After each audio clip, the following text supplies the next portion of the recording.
What you're watching is the wild surveillance footage of two hooded figures, one apparently carrying a baseball bat, who authorities believe are connected to the savage attack on a pregnant woman out in Wisconsin. And these suspects, they're apparently still at large. We have the story, the details, the condition of this woman and her unborn child, all of that for you right now. Welcome to Sidebar, presented by Law&Crime. I'm Jesse Weber. All right, so before we jump into this, look, it's a new year. I think it's important to reflect, relax, refresh. For me, that means Cozy Earth. Why?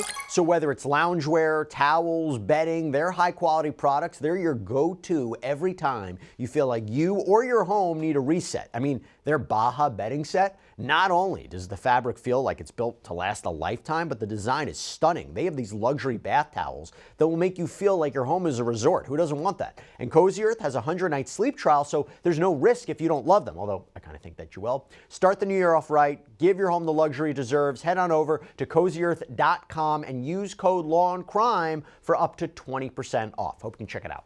A pregnant mother of two, 25 weeks pregnant, from Racine, Wisconsin, had to be hospitalized after reportedly being attacked with a baseball bat right outside of where she worked in the early morning hours of January 15th. And as disturbing as that is to even say, wait until you get the footage in this investigation, okay? Because this was apparently caught on tape. What you're seeing, this is Ring doorbell footage that was capturing two apparent suspects wearing hoods, one appearing to carry a bat. This was all outside of a group home where the victim in this case, Gheonna Lacy, had been working as a caregiver. This is when the apparent attack went down. I mean, she was reportedly just finishing up her third shift right before 7 a.m. And you could see the individuals kind of run off screen.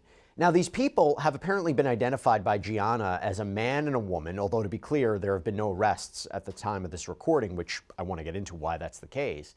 And this also appears to be the even more chilling part. Gheonna, who had to be taken to the hospital, and this was along with her unborn child, she spoke to WISN 12 from her hospital bed. And she said, quote, "They just immediately knocked me to the ground, started swinging the bat, stomping me with their feet."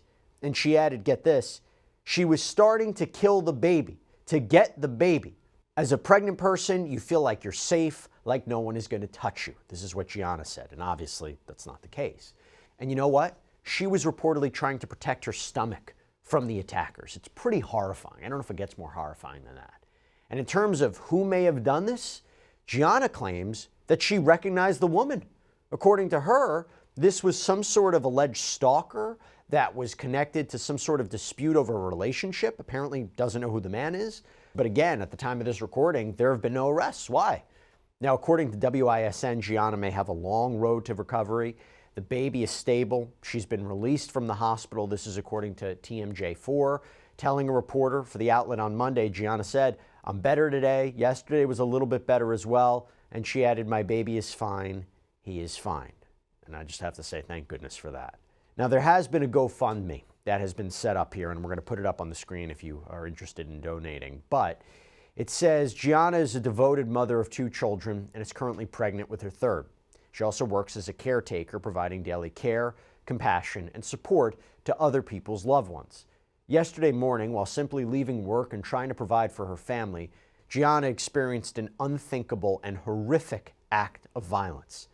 As she walked outside toward her vehicle, one male and one female were waiting for her and brutally attacked her. She was beaten with a metal baseball bat and repeatedly kicked and stomped on, including blows to her stomach, face, and entire body. Now, this next part, this is before the update, as we mentioned, but it says Gheonna is currently hospitalized, where both she and her unborn child are being closely monitored. This traumatic incident has left her physically injured, emotionally shaken, and unable to work at this time. In addition to being pregnant, Gheonna has two young children who depend on her, and due to her injuries and recovery, she will not be able to financially provide for her family during this difficult period. We created this GoFundMe to help support Gheonna and her children with medical-related expenses, basic living costs, and financial stability as she focuses on healing and recovery. Any contribution, no matter the amount, will help ease the burden during this incredibly painful time. If you're unable to donate, please consider sharing and keeping Gheonna and her children in your thoughts and prayers. But again, the suspects still at the time of this taping, still at large. Why? What is going to happen here? How important is that surveillance footage to capture them and prosecute them? And anybody with information is asked to contact the Racine police. The department's violent crime unit is reportedly handling the investigation, and according to TMJ4, they may be providing an update this week on suspects, arrests, charges. This is according to Sergeant Alyssa Mitchell. Okay, time to bring in Jack Rice, criminal defense attorney, former prosecutor, former CIA officer, to talk about this. Jack, thank you so much for coming on. I want to start with the surveillance footage, right? This Ring doorbell footage. How effectively can that be used to track down suspects? I mean, particularly in this case. Oh, it's extraordinary, isn't it? I mean, when we look at the changes that have happened over the last few years, we have seen so many instances where it is video cameras, it is Ring cameras, it is CCTV that have come from businesses. All of these can change everything in terms of identifying suspects. And in fact, one of the things that we see regularly is when there is a murder scene or an attempted murder scene, one of the first things you'll see is they will send out officers to canvass an area. And that's the language they use. They're canvassing an area looking for cameras because they're ubiquitous. They're everywhere. And so that can make a massive difference. So with that footage of potential suspects, what do they do next? If they have the potential clothing, the what they were up to, what they look like, a time frame, what do they then do, investigators? From there, it can easily at least move in a particular direction. You know what you're looking for. One of the problems that officers face, and I think about this as a former prosecutor, is that when you come upon a crime scene, you're almost at ground zero, yes. But the question is you have 360 degrees of opportunities. You have to go everywhere and you have to figure out everything. Whereas now, what you know you're looking for is you're looking for a man of a certain size and a certain age and a certain look and a certain face and a woman of similar requirements. And so you now go looking for them. You can also take those photos to anybody and everybody that she has had contact with and say, who is this? And sometimes those are relatives, sometimes those are friends, sometimes those are people in work environments. All of those give huge opportunities for law enforcement to really reach out and figure out who's next. And that's exactly what they're doing right now. At the time of this recording, there have been no arrests or an announcement saying who the suspects are. Are you surprised by that, given, again, the footage and given the alleged description by the victim here, who described maybe knowing who this, if this is in fact a female in the footage, maybe knowing who that is? How come we haven't seen any arrests? Yeah, I actually am somewhat surprised. Racine is small. It's not a large city. So as a result of that, this is one of those circumstances where you would assume you would have found something more quickly. And that does make me scratch my head, probably making the officers scratch their heads too. Now, there's always the possibility, we have seen this sometimes in the upper Midwest, that people will flee the state. So they'll leave Wisconsin, they may come to Minnesota, they may go to Illinois, they may end up in Chicago, they could end up in Miami, wherever that happens to be. And so you can't make contact with people. At the same time, it does seem somewhat odd to me, especially when she has the ability and has at least seemingly been able to identify at least the woman and say, this is who she is. So they should be able to go looking for her. Of course, one of the limitations that come with that is we see a lot of circumstances where we have aliases, right? You have AKAs. And so that happens a lot. Now you have to go back and start checking and see who else is using that AKA. How do we go back? And you start looking those directions too. And by the way, this is based a lot on the account of the survivor here. And you wonder, they have to judge the credibility of that as well. They have to see if that backs up. I mean, because there are aspects to her account. First of all, the fact that you're talking about a pregnant woman who was seemingly beaten with a bat is horrific. But if you take the allegations as true, this seems to be targeted. I mean, let's take that piece by piece for a second. Putting aside her comments, this happening outside of her work at that time, early morning hours, does this look targeted to you? Oh, it is. I mean, according to her allegations, there's no other way to say time, place, opportunity. They knew she was going to be there at this particular time, and they came with this intention in mind. They came with the weapon in place. This is what they were trying to do. And so that piece really is important. And yet, you make a very good point. One of the things that the police are always assessing is that what you have is, and this is a language we use as criminal defense attorneys, is you have a complaining witness.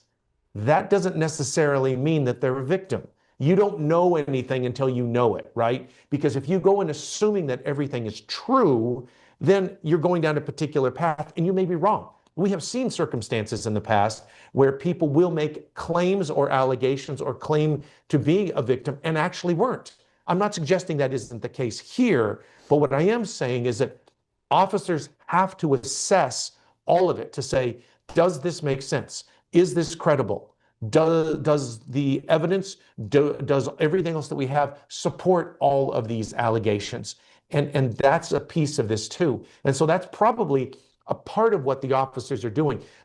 For instance, we've seen this in many murder cases you and I have worked on over the years, and we've talked about over the years, where you will have the grieving spouse, the grieving husband, the grieving wife, and they're coming in saying, we just need the police to find the suspect, when in fact, they were the ones who ultimately became the suspect, and sometimes even the killer themselves. So you have to be able to listen to somebody and say, let's assess the credibility of the person in front of us and see if all of those dots can actually be put together. In other words, it's remarkable to have a survivor's account. You don't usually have that many times. We're talking about people who were killed as a result of these crimes. So to have that account is tremendous, but you still have to weigh the credibility. You still have to assess the credibility. These purported statements about trying to kill the baby, what do you take away from that? Well, very strange to me, because clearly this is, if we accept all this as true, then what that tells us is there is a relationship between these two. It's not just random. And clearly, if we accept this, this can't be random because of all the things we've just discussed. And yet, at the same time, it tells us that there's got to be more of a relationship, which tells us also, who are your friends? Who are the people you're in contact with? Who are the other people who would know all of these people? It should be easier to find this person, or at least getting in that right direction. Because if you're going after the baby, is there a reason? Is this a love triangle of sorts? Is this somebody who actually wanted this baby to be killed? Those are all questions that have to be asked. And frankly, I suspect these officers have gone back multiple times, because again, when I read this story, when I look at everything that we're seeing, I'm scratching my head. There's a couple of things that just don't make sense to me, because you're going after them with the bat. Frankly, the survival of this, the ability, sadly, to kill somebody, it does not take a lot with the right kind of weapon. And a bat is the right kind of weapon. So those are one of those questions that I always am going to be asking in a homicide or attempted homicide case. Based on everything that's been reported, based on the footage that you have seen, and we don't know if there is other footage out there, what are the potential charges that these two individuals may be facing? Maybe would they be charged the same? What are they would be charged with respect to her, with respect to the baby? Talk to us about that. Oh boy, I mean, there's a couple of interesting questions there. One of those is, I would expect they would probably charge these out as first-degree attempted murder, and there would be conspiracy between both of those two. If they were in fact both arrested, and based upon what was argued, it sounds that they were both involved, they would both be charged with first degree. And you could be looking at up to 60 years that in Wisconsin. At the same time, even if they didn't go for that first degree attempted murder, they could go for a reckless, and reckless is actually, I think, far more easy to prove, simply because of the nature of the allegations themselves, using a bat. The likelihood of that could happen is really there. But, opportunity, time, place, weapon, that sure sounds like laying in wait. You know where you're going, you know how you're going to do it. That could reach that level of first degree if they decide to go down that path. And just to be clear, is it any time a pregnant person is attacked that potentially they could be charged with attempted murder of that unborn child, or is it because some of the specific circumstances that are being alleged here? Yeah, in this particular case, it sounds like that was the purpose. right? And if that's why they are going there, then that may raise it to a level. It's always an interesting and dicey space, right? Because you can add the politics of this, where you're saying the ability for a woman to actually make a decision when it comes to an abortion is an example, and say, can you charge them with murder or attempted murder themselves? And there's been states that have been trying to argue that potentially. And so then you're on the other side of this saying, are these two individuals? Is this one individual? And how do you do both? Wisconsin is in that special place, I think, because of the attack directed specifically at the unborn child, that they would probably get them in both.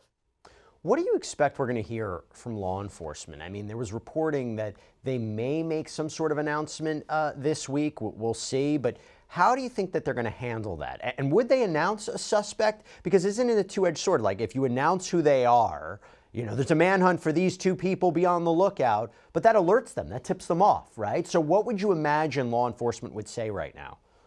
Well, you know, that cuts two ways, right? It does tip them off, but for whatever reason, if you can't find them, and the ability to get out there and say, I'm looking for John Smith, and you say that as clearly as you do, that can sometimes raise the pressure on somebody like this on a nationwide basis, because those people know people.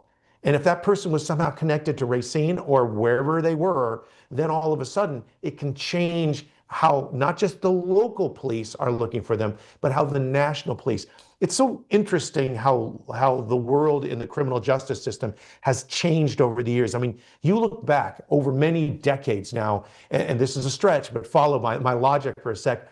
One of the things that happened with like a Ted Bundy, where Ted Bundy was going and killing and then moving to a new location and killing and then moving to a new location and attacking. The thing is that there was a time when there wasn't a cohesive, clean communication that ran between different jurisdictions.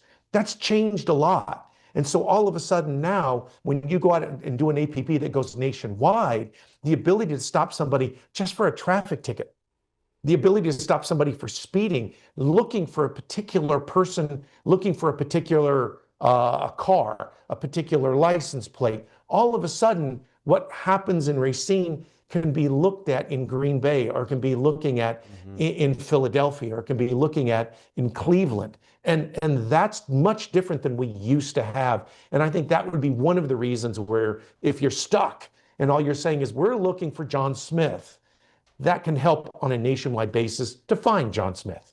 By the way, just was thinking about this. I've been covering a lot of like firearms related cases and shootings, and you know, sometimes when you have those cases, you can track the serial number, you can track the purchase. If you're dealing with a bat, does it make it more difficult to assess who these people are, or you know, where they are, or tracking their movements or tracking their actions?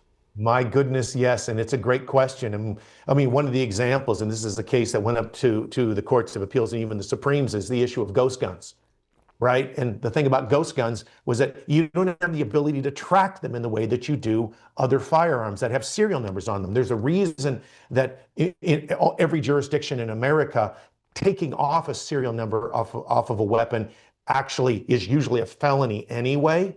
Now, you can still usually get to it, just in case people are curious. But at the same time, there's a reason that you can track these, and people want to track them. The ability to go back and look, and this has happened sometimes, people can look at a firearm, whether that's something as simple as a .38 going up to an M4, AK-47s. What you can do is you can actually track a weapon sometimes and see how it's been used in multiple crimes over time, because they've been able to figure it out. And that's sort of a reverse analysis to go back and see, this is one of the ways, and this is one of the ways they would like to be able to do that in a case like this. But with a baseball bat, I mean, there's probably a lot of them. They're not that distinct. And the ability to track and say, are we going to look at every aluminum baseball bat that was purchased in a 100-mile area, a 1,000-mile area? And exactly how do you do that? It's a good point. It's a good point. Jack Rice, we're going to be on top of this. Thank you so much for taking the time, bringing in your wealth of expertise as always. And I have to just say, I'm so happy, based on the reporting, that this mother is making a recovery, that she's been released from the hospital, and that this child, you know, has survived this attack, and according to her is doing fine. You know, our hearts and our prayers and our thoughts are going with them. This is just a heinous, heinous situation. But thank you so much, Jack. Good to see you. Thank you. And that's all we have for you right now here on Sidebar. Everybody, thank you so much for joining us. And as always, please subscribe on YouTube, Apple Podcasts, Spotify, wherever you get your podcasts. You can follow us now on Peacock. We're putting episodes out there as well. You can follow me on X or Instagram. You can also check out my News Nation show, Jesse Weber Live. Until next time, everybody, I'm Jesse Weber, and stay safe.